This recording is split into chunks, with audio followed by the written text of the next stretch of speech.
50 anys escrivint, 50 anys investigant en la història del nostre país i de la història també de l'Església. Per això avui tenim aquí a mossèn Ernest Saragossa, capellà del nostre bisbat, historiador, per parlar-nos de mica d'aquest fet de història i de l'escriptura. Ernest, tornant a donar-te la benvinguda i tornar a recordar una mica aquells inicis amb mossèn Lambert, no? Que vau descobrir una mica tot el món dels manuscrits i de la història. Amb el mossèn Lambert Font ja he dit que vaig ser la primera vegada que vaig poder tocar els manuscrits del monestir de Sant Feliu de Guíxols i per tant aquesta vena monàstica, benedictina en concret, doncs em va acompanyar sempre. Vaig estudiar a la Facultat de Teologia de Sant Pacià de Barcelona, era el temps del concili, i després d'allà vaig anar a Silos. I a Silos hi havia ja, però aleshores era sense catalogar, un gran arxiu de l'antiga congregació de Sant Benet de Valladolid, que ocupava tots els monestirs d'Espanya, excepte els de Catalunya, llevat del de Montserrat, de Bages i de Sant Feliu de Guíxols, que eren de Valladolid, i allà, doncs, amb una biblioteca també de més de 100.000 volums, vaig poder començar a escriure, primer de tot, la història dels benedictins espanyols en 6 volums. Des de l'any 1390 fins al 1870 aproximadament, que es va tornar a reiniciar després de l'exclaustració de 1835.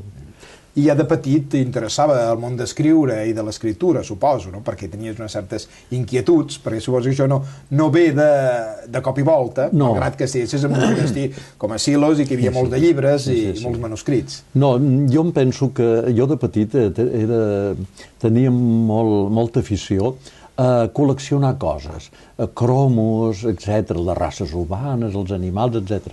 I de gran vaig començar a col·leccionar notícies. I aleshores amb el meu fitxer, i quan em va semblar que en tenia prou, doncs mira, això es podia publicar perquè la gent ho sapigués, i he anat fent-ho així, de manera que vaig publicar la història dels ermitans de Montserrat, vaig publicar la història també dels monestirs catalans, vaig publicar la història dels monestirs i de la reforma no solament a Castella, sinó també a Portugal, per això posa el llibre de la península ibèrica, perquè també a Portugal, i naturalment vaig haver de visitar molts arxius des d'Oviedo fins a Cádiz i des de Santiago de Compostela fins a l'arxiu de la Corona d'Aragó de Barcelona, incloent-hi els monestirs. Això demana molt de temps, suposo, perquè, esclar, són feines molt petites moltes vegades, i anant a poc, també, no? Certament que jo vaig acabar la carrera sacerdotal als 25 anys, però els superiors no varen voler que m'ordenés perquè així no estava lligat a fer cap altra cosa que els estudis.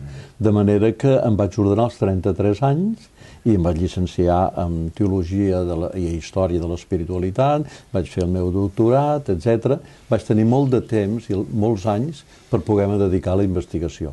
Primer al monestir, perquè ho tenia allà mateix, i després és que és impossible fer la història d'un lloc, el que sigui, sense moure's del lloc, impossible. La documentació és dispersa i jo vaig anar buscant tot el que vaig poder.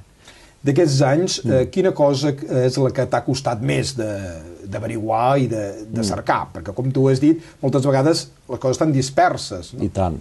Mireu, la història, com que no és una resurrecció, sinó que és una pacient reconstrucció, és com un tren que closques i sempre hi falten alguna peça. A vegades les peces són importants. El pare Miquel Batllori, que veient la feina que jo feia em va presentar per la Reial Acadèmia de la Història de Madrid, doncs sempre deia això, que un ha de plasmar en el llibre el resultat de la seva investigació, tot i que el resultat no sigui el que ell havia pensat de bell antuvi.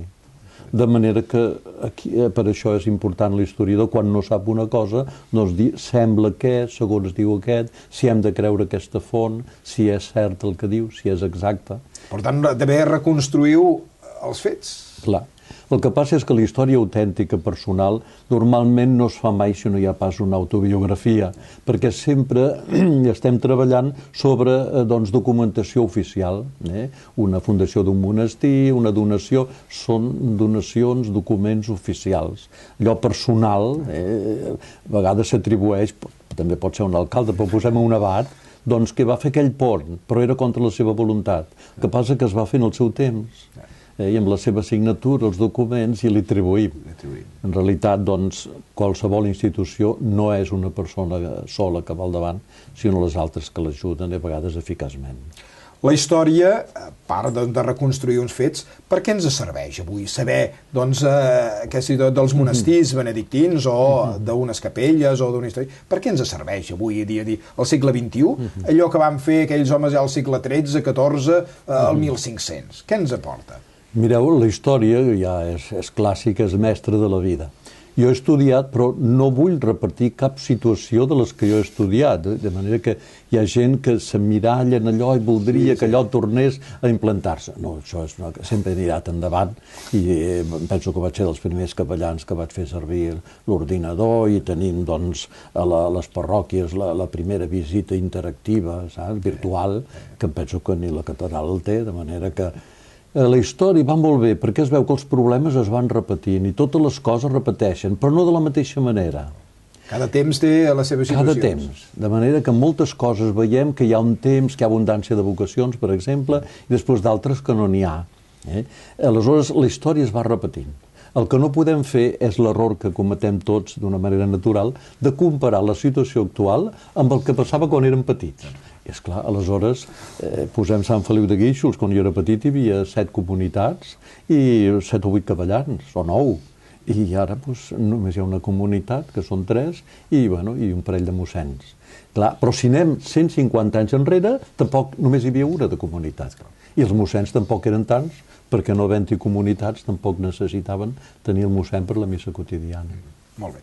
I ja per acabar una mica aquesta nostra entrevista, ara en aquests moments que estàs treballant, sé que també ets traduït aquests llibres antics i que els ets adaptat en el llenguatge que els puguem conèixer, d'historiadors i sobretot de pensament cristià i pensament espiritual, també, no? Mireu, com que em vaig fent gran i la parròquia lliga molt, la veritat és que lliga molt, no puc desplaçar-me tant a visitar arxius i biblioteques perquè m'hauria d'estar diversos dies a cada lloc, pels horaris i per tot, a pesar de que avui dia es facilita molt bé la cosa de documentació perquè hi ha sobre diversos suports et pots d'això. Aleshores, el que he fet és un canvi. I ja que no puc sortir tant de casa, la salut tampoc m'acompanya massa, doncs aquestes obres que ara només en queden 4 o 5 exemplars al món, doncs jo les he recuperades. I així, per exemple, dels ermitans de Montserrat, el padre Pedro Alonso de Burgos, 7 obres, 4 en castellà i 3 en llatí. Jo les llatines les he traduïdes i les he publicades totes en aquests anys a una editorial de Madrid que s'ha ofert a publicar tot això. Per què? Perquè és una recuperació en extremis. Si ara jo no ho faig, només que passin 10 o 12 anys, o que una vintena d'anys, només que una llibreria un se l'endugui i l'altra hi hagi una cremada o es mulli, tot això ha desaparegut. De manera que he publicat en aquests 3 o 4 últims anys 7 obres del padre Pedro Alonso de Burgos, un altre un tractat de l'Esperit Sant, el primer tractat d'Occident que parla de la missió interna de l'Esperit Sant, d'un monjo també reformador de Montserrat, no Cisneros, sinó Juan de Sant Juan de Luz, que era el seu superior, que la vaig trobar a l'Escorial, a la Biblioteca l'Escorial, després un altre sumari d'oració de Fray Pelayo de San Benito, i ara en tinc preparades 3, la propera que sortirà d'aquí un mes o un mes i mig, és de Fray Agustín de Benavente, un benedictí abat de Valladolid, que va escriure sobre un tractat d'oració contemplativa. I en queden encara un parell més, una sobre coses espirituals de Fray Leandro de Granada i una altra d'un abat de Sant Feliu, perquè 2 obres, que havia sigut mestre de novici, i aquestes obres també sortiran.